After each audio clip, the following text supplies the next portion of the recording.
episode of Tar Heel Teachers on the Road. I'm in Cleveland County. First up, I'm at West Elementary, home of the Wildcats who lead the way. West Elementary aims to challenge students in purposeful learning so that students are globally competitive. The school often collaborates with families to engage students in enriching social and academic experiences. West was one of 2 Title I schools across the state of North Carolina to be recognized as a distinguished school of high progress for their academic accomplishments. Math's on the menu when I stopped by Miss Putnam's 3rd grade class. Okay. Good job, guys. How good over here? 4 and 2 is 6. 3. Why do we show it with the tiles, guys? Why do we check our work? Square feet of carpet would cover a space that is 5 We have to show it 2 ways, so we are checking our work. Students are taught to solve, then verify.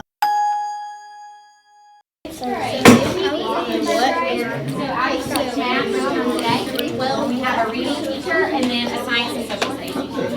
Yeah, it's great. Yes. It's on this subject. I have 7 here. I have. Yeah, in the same room for 7 years. Yes. It is. I don't want to move. I've made it my own. Yeah. You're very welcome. Thank you. After conquering tiles, word problems, and multiplication, it was time for a new challenge. 4th grade, here I come. They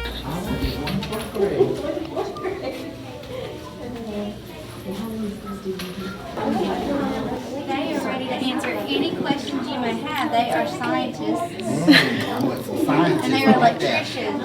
So. Since they are ready to answer all my questions, it's time for me to pull out my mighty microphone. We're doing a closed circuit where we take our battery and then we have these 2 wires and then we connect it to another wire and then we put it onto the light bulb and then it starts to light up. Oh, wow.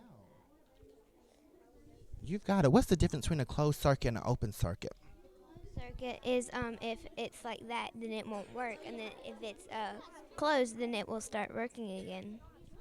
Is this a unit that you all really enjoy? You enjoy working with electronics and robotics and this type of thing? Why do you enjoy that? Tell me about it. What do you enjoy most about it? Because you can build more. You can figure out more stuff and. Is it something that you see in your everyday life, like this particular activity that you're doing? Is it something that affects you in your regular life? I mean, do we use these types of things? Do we depend on a closed circuit and an open circuit? How do you know? Tell me about it. Because we use electricity every day to turn our light switches on when it's like dark, and watch our TV and electronics and play on them. That's true, and I need my electronics and my electricity. I wouldn't be able to make it if I didn't have this. So I'm glad that I'm in here with some scientists and some electricians who know how to do all this stuff. Then y'all can make sure that I can watch my television. Thank you. Why is this an enjoyable activity for you? What do you get out of it?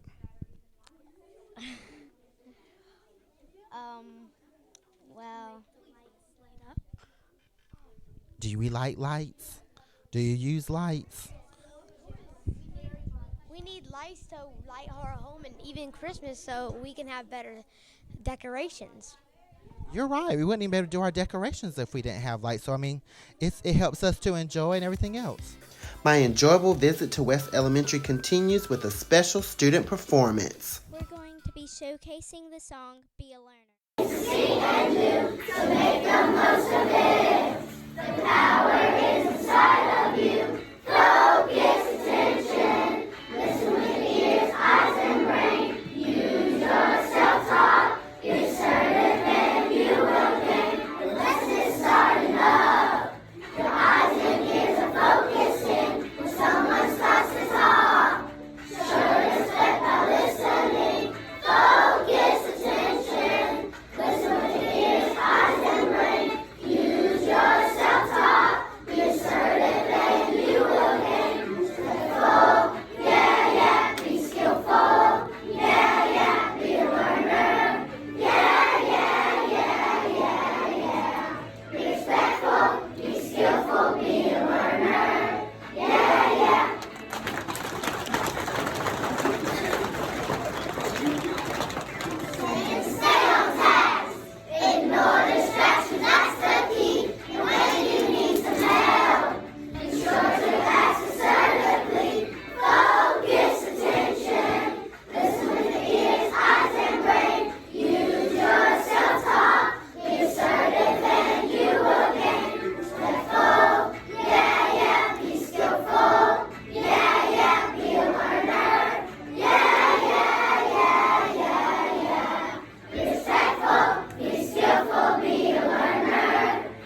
Great job, West Elementary. Be a learner. That was fantastic. I could stay here all day and hear you all sing that song. The message is so positive. Who really believes all those words that you just said?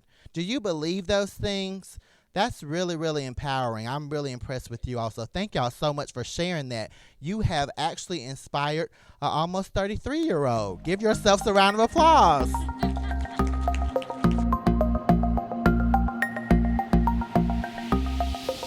So now our visit here at West Elementary continues. I have the great pleasure of speaking with teachers here at the school. So we're just going to do a quick little round. Just tell us your name and your position here at the school, and we'll start here.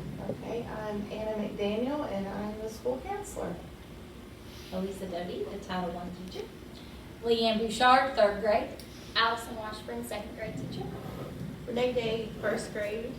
Nikki Nolen, media specialist. Laura Davis, kindergarten. Casey Mooney, 4th grade. Sarah Edmondson, special education. Heather Pagan, principal at West. Wonderful. So we have the leadership team.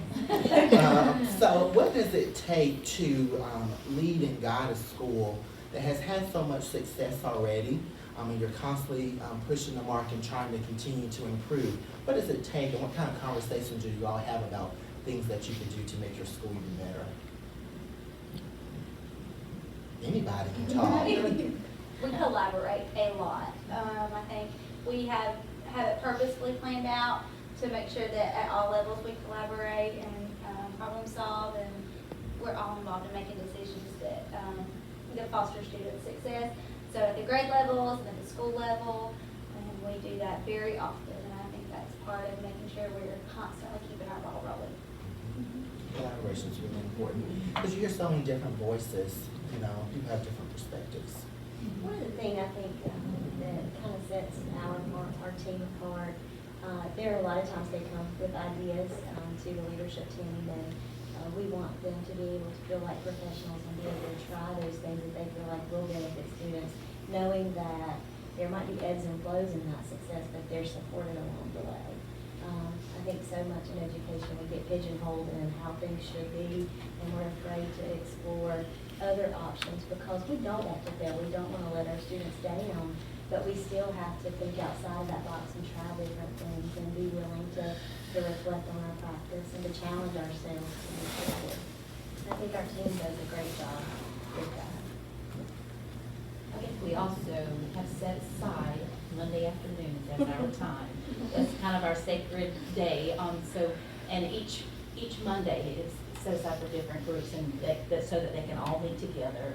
And I think it's valuable that you have to set aside that time. Yeah, having that protected time to really have that conversation. You know, you have that space. I'm sorry, I'm thinking you all. Having that protected time so that you know if there are things that you want to discuss, you have that time to do it. Because so much of our time as educators, we have so many different things pulling us. So if we don't have the dedicated time, it's hard to do that work and have these conversations. I think one thing our faculty also brings, our leadership team and our grade level team, we offer our own professional development that is geared towards the need of our faculty. That way, every Doty's talking about every Monday, there's an intent and purpose for that, and I think together we continue to grow through those opportunities. So you have so much skills and intellect and professional information within your own building. It's great for us to get professional development on the space too. It's wonderful when you have a chance to learn from each other and have that, again, collaboration. And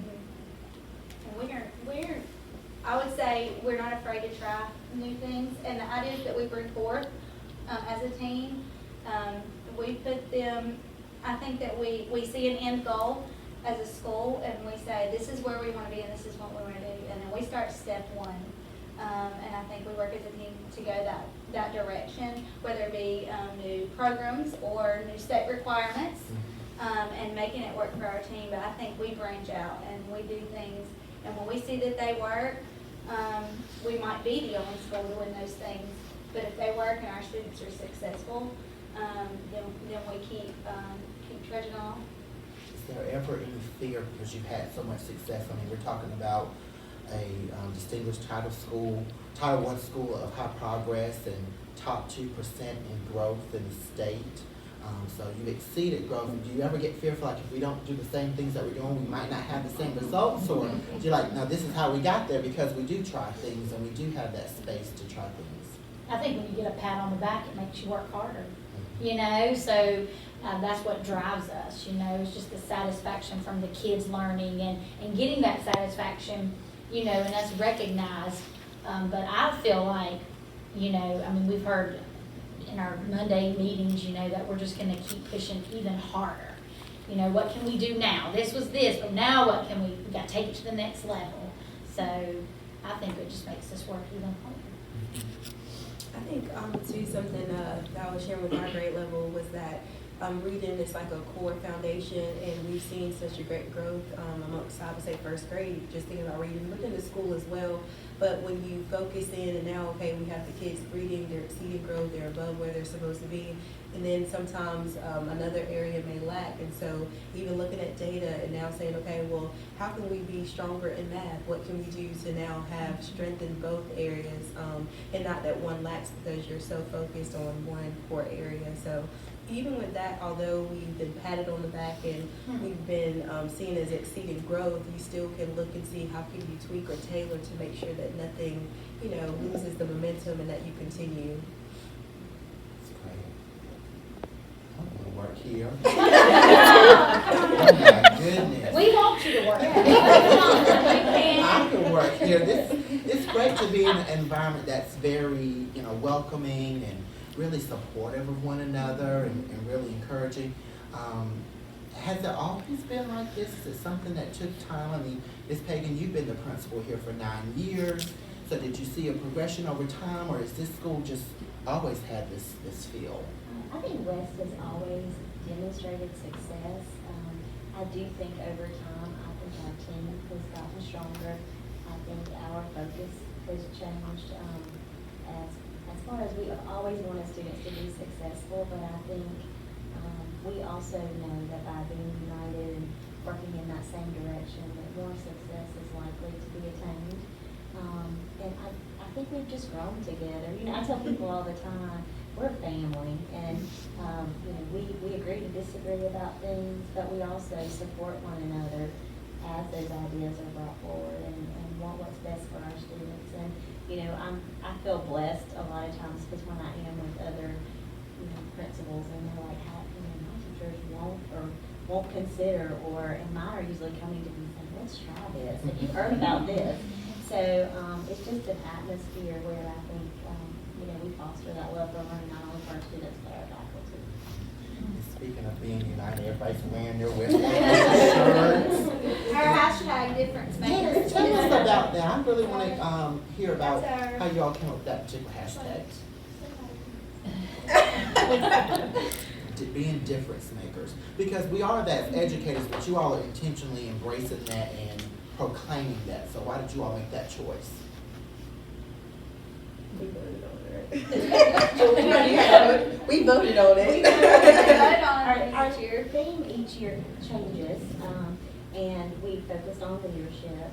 We dream, we believe, we achieve, because we truly believe that if we inspire the young people that walk through those doors every day, then they have the opportunity to achieve and to be ready to you know, be productive citizens in society.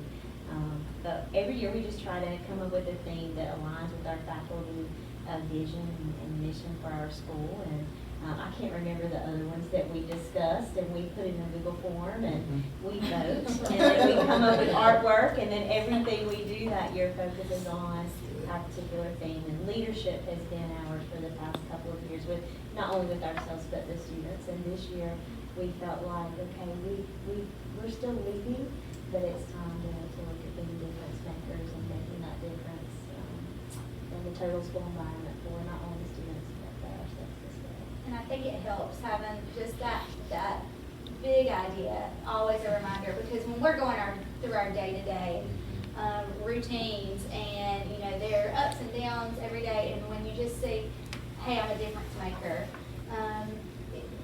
you can highlight those little moments within the day with students that I made a difference in a good way, you know, despite all any negative things that may have gone on that day, or you teach a lesson, you go, I just made a difference when those light bulbs go off and those kids are smiling. They Literally. learn. Literally, we did light bulbs. I think that our quote, and then we see that around, or it's on our emails, and it's just that constant reminder of there's a bigger picture on what we do every day, and it's making a difference, and it's future driven, I think, for us. It's really inspiring. After my inspiring conversation with the difference makers at West Elementary, it was time to go chat with Superintendent Dr. Stephen Fisher. So my special visit to Cleveland County Schools continues. Now I have the great pleasure of speaking with the superintendent, Dr. Stephen Fisher. Hi, Dr. Fisher. Hey, how are you? Good to have you in Cleveland County today.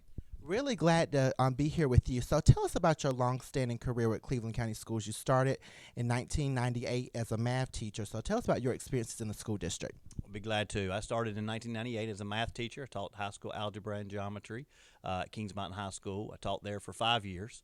I then moved to the assistant principal role at Kings Mountain Middle School. I was assistant principal there for 2 years, and then was named principal at Kings Mountain Middle School, and I was principal for 3 years. After that tenure, I moved to the central office here and was the director of administrative services for 5 years. I served 1 year as the assistant superintendent for curriculum instruction, and this is my 6th year as superintendent of this wonderful school district. That's wonderful. And so you're the third superintendent since the school district merged in 2004. Correct. Yes, sir. Gene Moore was the superintendent after merger, and then Dr. Bruce Boyles, and I have the opportunity to serve as the third superintendent since then. So talk about the merger, things that you've seen, because in 2004, a lot of school districts merged, the 80s, the 90s. You all merged in 2004. So tell us about some of the things that you saw from your vantage point.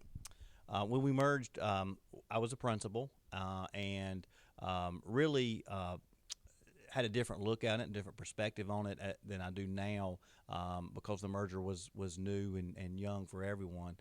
Really, at this point, almost 15 years, a little over 15 years since the merger, we have had the great opportunity to really become one school district, to pool resources, to work together, to learn from one another. We are blessed to live and work in a wonderful community.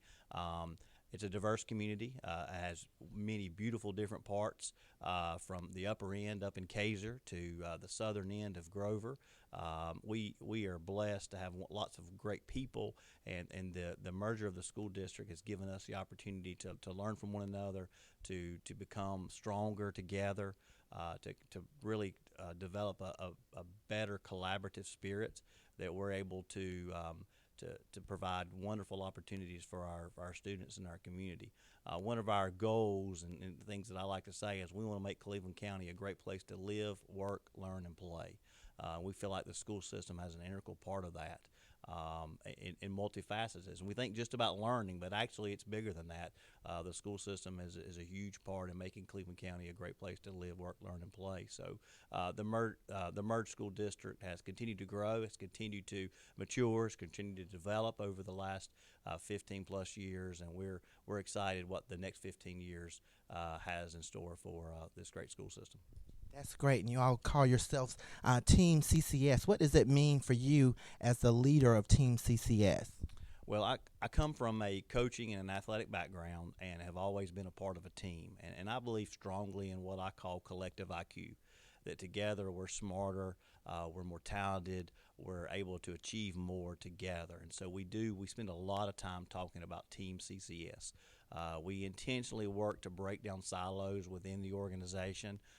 We intentionally work hard to break down silos outside the organization because we believe that we are a part of a bigger team here in Cleveland County. But we see a lot of things talking about Team CCS. We want to work together. We believe that we're here for one another. All of our students are important. All of our staff are important. This community is important, and we strongly believe that together, collectively, we will enhance the education of students in a stronger, more futuristic way. We believe that together we can continue to build our community. So it's a big part of what we do, Team CCS. We want to emphasize that everybody's a valuable member of that team, and no matter what your role, is, whether it's my role as superintendent, whether it's a high school math teacher, whether it's a principal or assistant principal, whether it's somebody that is a bus driver that is the first face or the last face that one of our children see every day from the school system. We believe that all of our team members are very, very important, and we're excited about working together and doing what's best for our students. I tell you, one of the things that I really enjoy about Team CCS is the Carl Debrew Hero Awards. So tell us about that. I think that's a very unique program that you all have. It's very celebratory. So tell us a little bit about that, the Hero Awards. That is a great night. It's one of my favorite nights of the year. It's an awards program that's sponsored by our Educational Foundation. And our schools, our elementary, intermediate schools, recommend a school hero. And the school hero is a hero that's overcome some challenges. They could be physical challenges. They could be, just living challenges, circumstances, and we all face different challenges. But if the hero is a school winner that has overcome certain challenges in their life and it has been successful, and the evening is wonderful. We have a teacher or school representative from the school come and talk about that student, talk about how successful they are, how they've overcome the obstacles in their life, and it is a wonderful event. Parents of those students love it. The schools love it. It's an emotional event because you really see students and families that have overcome lots of things and circumstances, and kids that really are thriving and being successful in school. It's also not just a way to highlight students, but it really highlights the great work done by our staff that love and care and work with these students. It is a real true testament to the great work that's done every day in our classrooms and our schools. But wonderful event, and if anybody's in Cleveland County, I would love to invite you to that event because it is definitely one of a kind. I was able to look at some of the footage and really be inspired by the students who have, just like you said, overcome many obstacles, and then to be recognized by their school families really make a big difference. And also at that event, you all have the Agape Awards as well to celebrate teachers who go above and beyond. That's correct. Our Agape Award that night, the entire night is sponsored by the Educational Foundation, and we're blessed to have a tremendous amount of support from the Educational Foundation. But the Agape Award, we recognize teachers that have gone above and beyond.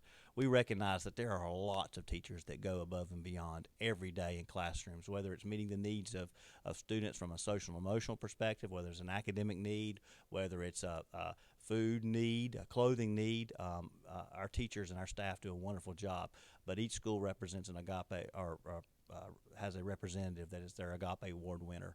And it's a way just to provide special recognition for the great work that's being done. And it's also motivation to see what your peers are doing. And every night when we leave there, I am motivated and challenged to continue to do more and to continue to push and grow our school district because of the wonderful things that are happening in our schools.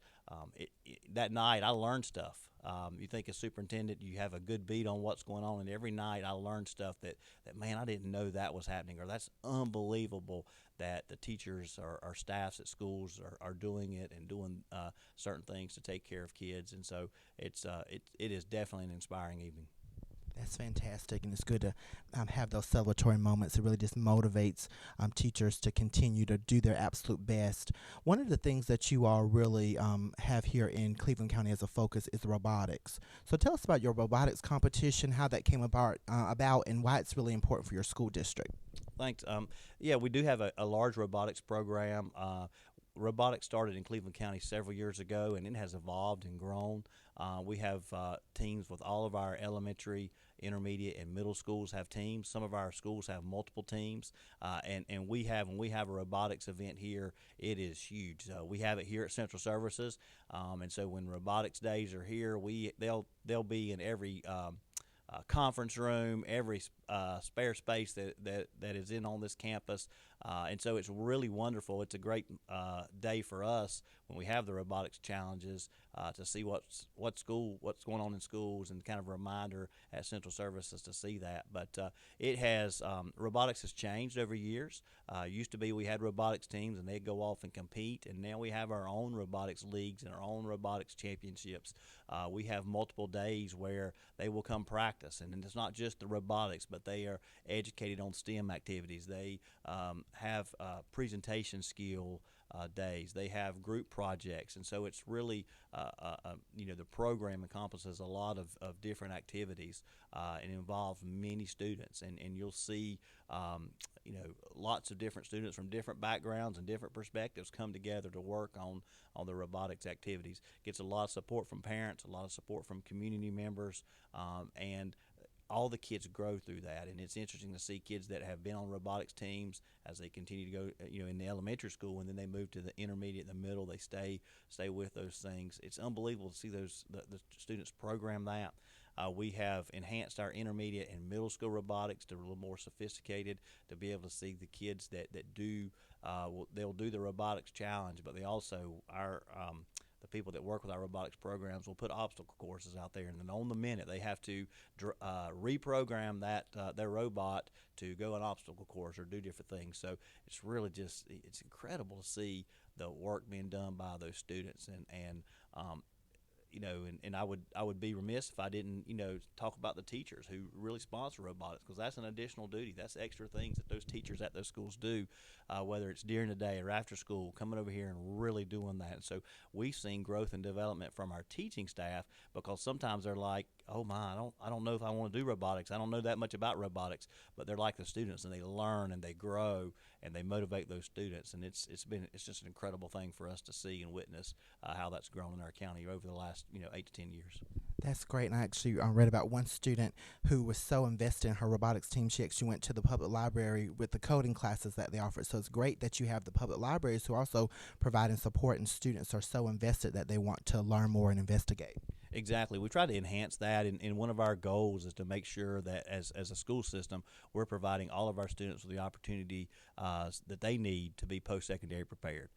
We understand that we want to do a great job in our pre-K-12 education, but at the end of the day, we want to make sure that all of our students, all of our graduates are prepared for what they're going to do after graduation, and there's a bigger picture. And so we want to try to make that connection from robotics to whether it's coding, whether it's programming, whether it's working in manufacturing. What are they going to do in their post-secondary careers? And so we want to really make that connections. If we just stop at robotics, that's not enough. We have to really make sure that they take the skills and the knowledge they're learning there, and then to be able to connect, apply. That's why we incorporate the public speaking. That's why we incorporate the group work. That's why we incorporate all those different activities, because it's one thing to be able to program your robot. It's another thing to be able to work together with a team to solve a problem. It's another thing to be able to present your information in front of a group. So the entire package is what we want to try to push out and enhance for our students. That's really great. And as a school system, you all really work to be solution oriented. And I know one of the things that you all really focus on is mental health supports for students. Cleveland County Schools was actually the recipient of the Project Activate Award. So tell us about how that grant has really allowed your school district to make some progress as it relates to school mental health services. Well, we many years ago, we tried to work to create a internal system of care. And we've that work began 10 or 12 years ago to put some things in place, and it's grown. And so as we've been able to get grants like the Project Activate grant and some other things, we've been able to enhance the work we're doing. We are very tied into the mental health work. We're very tied into social emotional learning, that instruction, because we want to be able to remove barriers. We understand that students many times have problems accessing curriculum because of barriers that they come with, whether it's trauma, whether it's all those things. To be able to make sure that when we're talking about teaching kids to read, or teaching kids math, or doing those STEM activities, that we have them in a good place to be able to do that. So the work that we're doing in mental health and the professionals that we have, it's important. Relate that back to Team CCS and the fact that if you try to address mental health in a silo, there's gonna have some effect there, but it's not gonna have the impact that you want it to have, because it works in its own. So we try to integrate all of those things. So our mental health professionals are also involved in our instructional pieces, also involved in our operational and administrative functions. So we really have broken down those barriers, so everybody's on the same page. And so what we're doing in the area of social and emotional learning, we understand what impact does that have on instruction, because we know if a student is not having a good morning, then that math lesson is going to be different. and we was in some classrooms earlier this week, and working and seeing the teacher work that, and to be able to say it was a Monday morning, to be able to do their social and emotional learning lesson and understanding it was a Monday, and maybe a couple of our kids had a tough weekend, but through that social and emotional learning they had a good conversation. They're able to, and by the time that the math lesson rolled around, those students were ready to learn. They were in a spot where they were not only academically prepared, but socially, emotionally, and mentally prepared to be able to have a good instructional day. So what do you say, Dr. Fisher, to those superintendents, your peers, who feel as if that competes with instruction? Some people, we're trying to get the scores up and make sure that we don't have low-performing schools or low-performing districts. And what do you say to them about this actually is going to enhance that and be able to allow you to meet your goals overall? What I've seen is that you can't necessarily have one without the other. In an ideal world, you would just come in and begin to do the instruction. And some days that worked, but there are other days that you have to prepare for that instruction. You have to get ready. It's sort of like, in a way, maybe a rough comparison, but, eating breakfast. Before you start your day, you want to eat breakfast. You want to do the things that you need to do to prepare that way you have a good day. And dealing with those things are important. So what we see is there is a integrated approach. Those things are interdependent on one another. The social and emotional learning is connected to the classroom instructed. It's connected to the performance. And so, yes, everyone wants great student performance. That we have the expectation that all of our schools meet or exceed growth. But part of that, to be able to access that, is to making sure that we're addressing and handling the social emotional learning, the mental health needs. Because if a student can't access that, if they're not able to meet that challenge because of social and emotional learning, because of trauma, because of adverse childhood experiences, whatever those things are prohibiting them from accessing the curriculum, we need to remove those barriers. If it's hunger, we try to remove that barrier. If it's mental health, we try to remove that barrier. And that way, once that barrier is removed, hopefully that child would be able to better access the curriculum and instruction that we're given. That's wonderful. So what's next for Cleveland County Schools? You all have had exceptional success, and you all are really coordinating a variety of services. What's something, you're been a superintendent now 6 years. What's on the forefront? What's something that you really, being at this point in your superintendency, I'm ready to do this next. I can see us moving in this direction. Well, one of the things that you kind of connected it back, one of the things we've been doing for the last couple of years that I see expanding is in the area of telemedicine. We have telemedicine sites at 10 of our schools. It goes extremely well.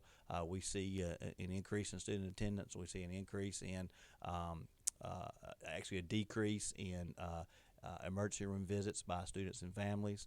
So we're seeing a lot of positive data that comes from that. So I think expansion of that, I think the continued expansion and growth of social and emotional learning, the connection between what we're doing in that area and what we're doing from curriculum instruction.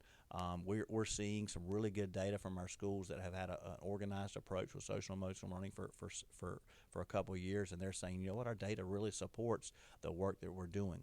We want to continue to grow students, and whether having a pre-K-12 focus to really grow students for post-secondary success. We want to really make good connections for students of what they want to do after high school, and whether that is college, university, whether that is employment, whether that is enlisting. We have a saying we call the triple E's: enrolled, enlisted, employed. And everything that we're doing really is driving students into that positive atmosphere of after high school. Once I graduate from high school, where am I enrolled at? Where am I employed at? Or where am I enlisted? And really those three E's. And so that's kind of a driving force. And we've got a lot of good things going in those areas, but there's continued work to do. We don't want any student to kind of quote unquote fall, in between the cracks and lose those students. We want to continue to meet the needs of our students, our community. We want to continue to push forth a good equity and inclusion plan that we want to make sure we meet the needs of our diverse community, diverse student populations. And so I think that those are things that as we look over the next 3 to 5 years, those are projects that we want to continue to make our school district a wonderful place to be. So I think that would be the summarize the steps of our next couple of years.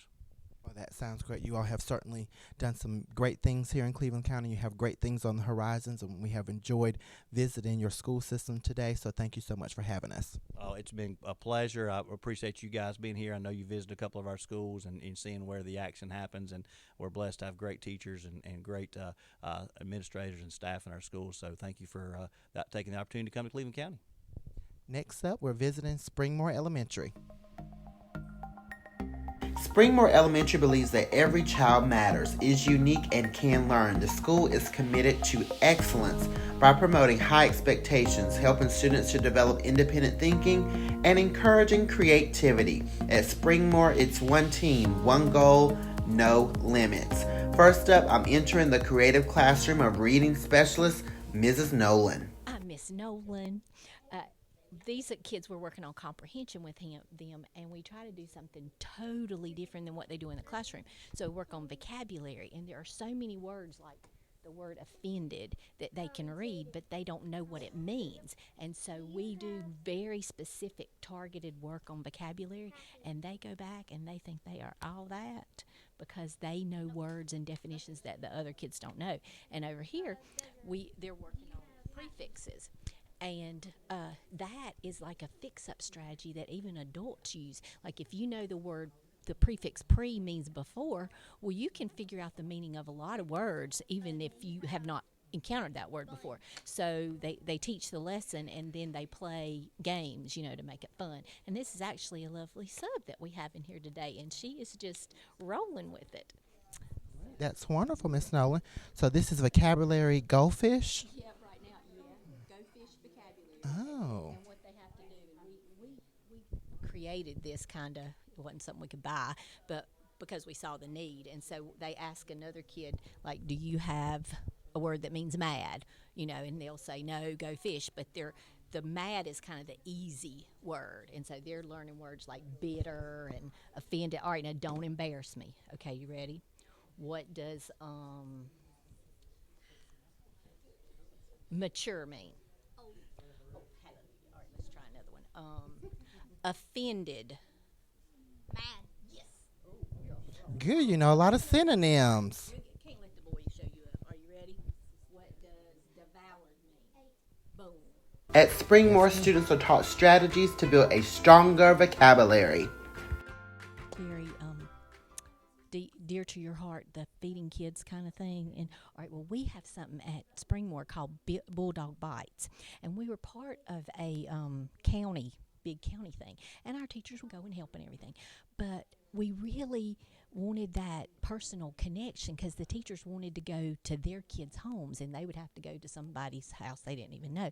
So we had enough parental support here that we collect the food here, and then our teachers go to their own kids' houses to deliver the food, and then we take it up a notch with parent involvement because we don't just say here's food, but we know the needs. Maybe this kid is struggling reading, so we put books in their box, but not only that, we put strategies in their box. Books plus strategies, a winning combination.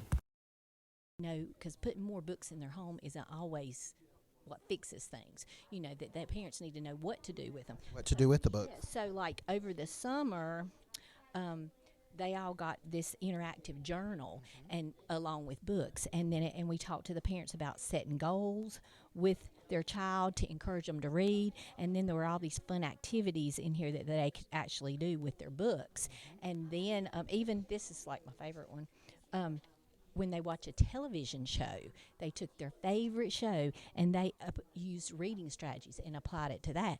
And then for an incentive, we actually had a big old bag of candy, candy, all kind of stuff that if they brought it back finished, then they got that.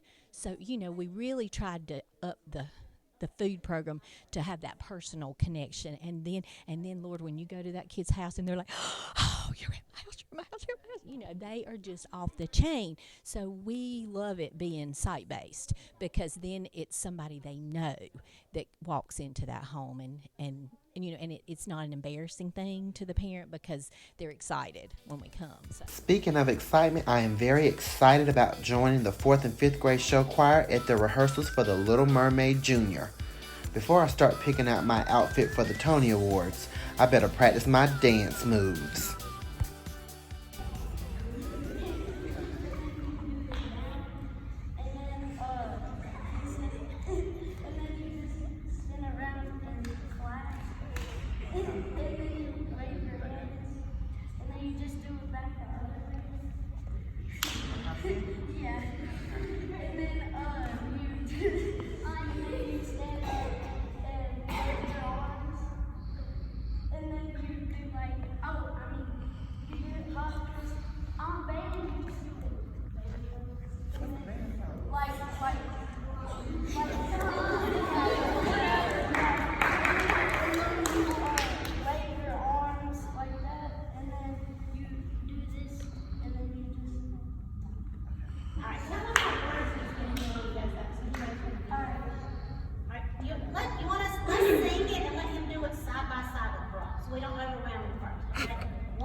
Great job, show choir, but I better not give up my day job. Next up, my conversation with Springmore staff members. So now I have the great pleasure of speaking with several individuals who make Springmore what it is. So at this time, we'll hear from each of them of who they are and what they do here at this school, and then we'll have a great conversation, a great chat. We'll start over here. My name is Josh Day, and I'm the assistant principal. My name is Lauren Bradley, and I am a first-year teacher assistant here at Springmore. Teacher assistant of the year. Shelley Jones, and I teach 5th grade. I am Carolyn Lee, and I teach AIG, and I help out with the show choir.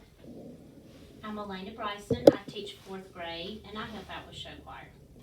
I'm Samantha Collins, and I teach music. And I'm Katie Barbie. I'm the principal here at Springmore. Wonderful. So many great individuals help make this school what it is. So what do you all think are the attributes that make your school special? Oh, the first thing that comes to my mind is family. We're a family here. They're our children, and we're like their parents, and it's one big happy family. That's the first thing that comes to my mind. One thing for me is we have a strong team. Like my team as a 4th grade team, we work together well, and then we have strong leadership. I mean, it's phenomenal, the positivity that's going on in the school this year. It's just amazing, and it just trickles down. It's wonderful. And there's so much support, whether it's from administration or from other teachers, other grade levels, other areas. We all support each other and want success for each other. And everybody wants what's best for the kids. In the end, we all love our kids. All of them. All of them. Being new this year, there hasn't been a single day that I haven't felt welcome in the school. And I think that says a whole lot, because I've been in other schools and it's not always like that. And Springmore's just a really special place to be. What about you, Mr. Day? I would add flexibility.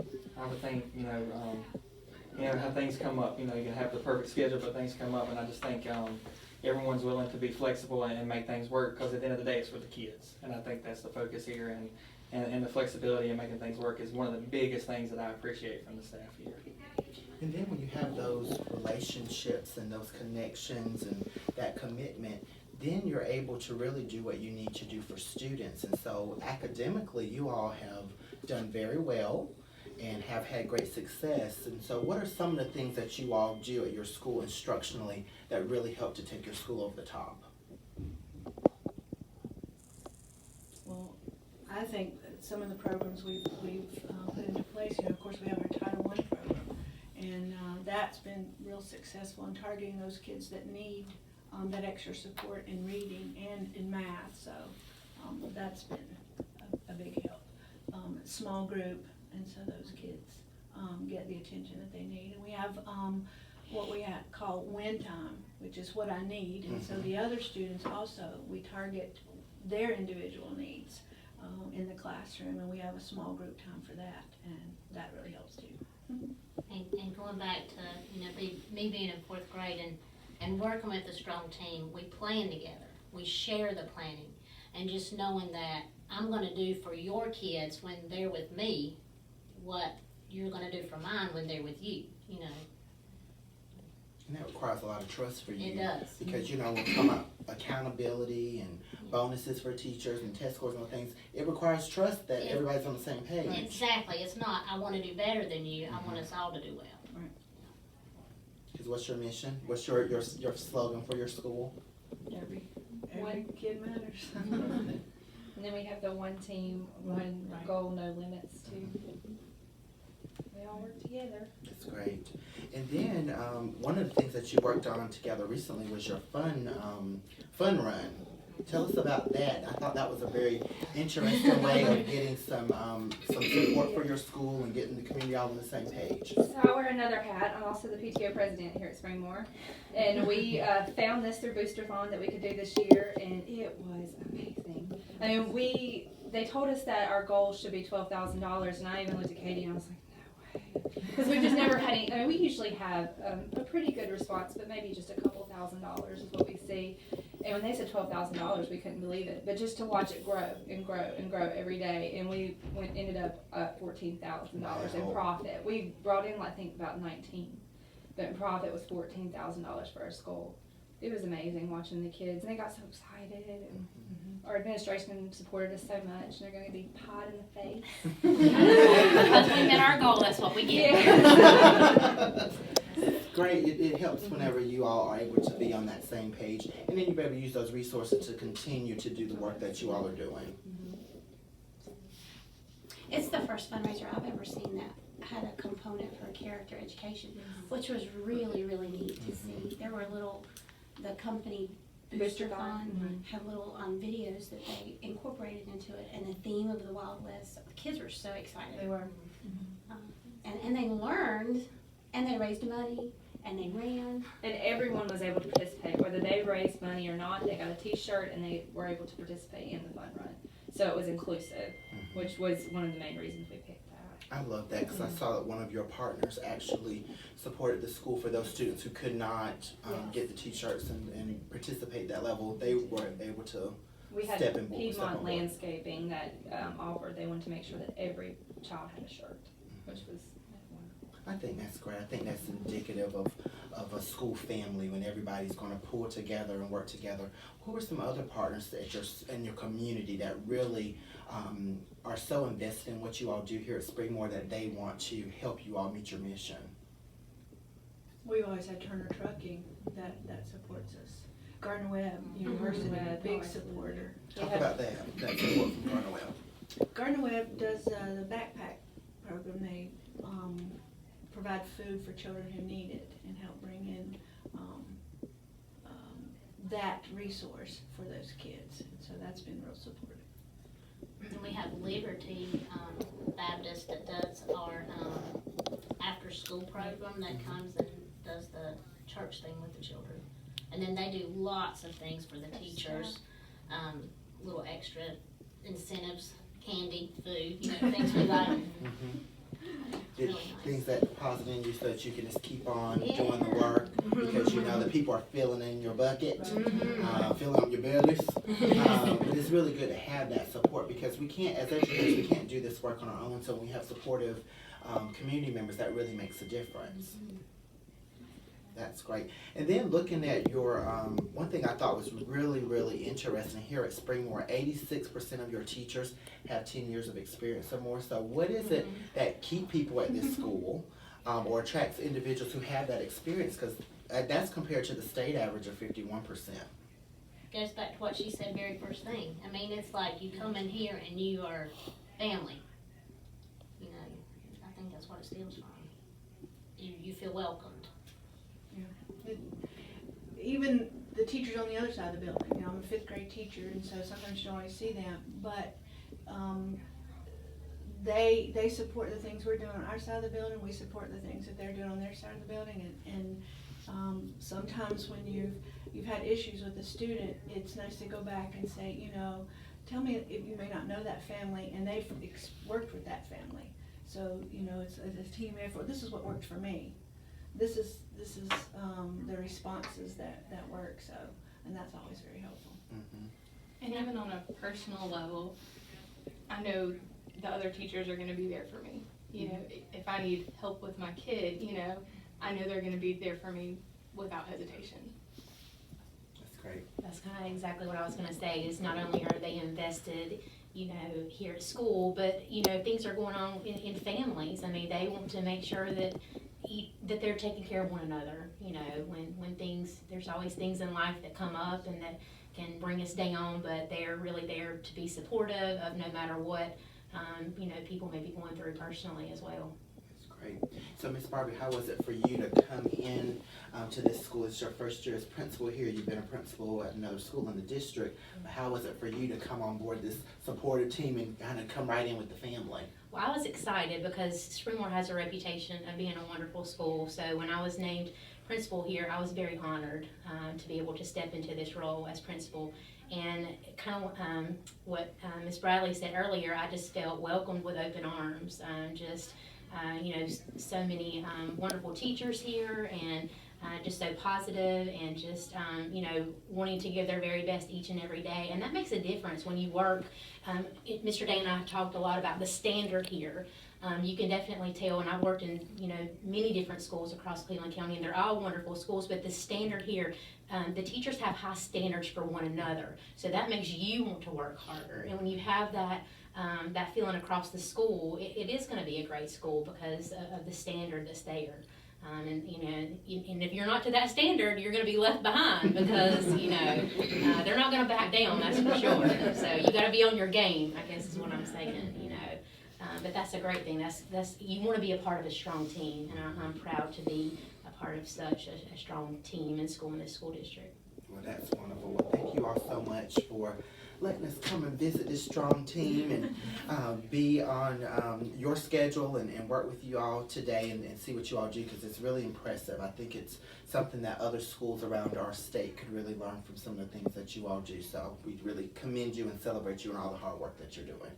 Thank you. Thank you all so much. We tear up over It's been a wonderful day full of wonderful experiences here in Cleveland County. I'm so grateful for the opportunity to visit West Elementary, have a conversation with Dr. Fisher, the superintendent of Cleveland County Schools, and to visit Springmore Elementary, where every student matters. So we look forward to seeing you all next week on Tar Heel Teachers on the Road.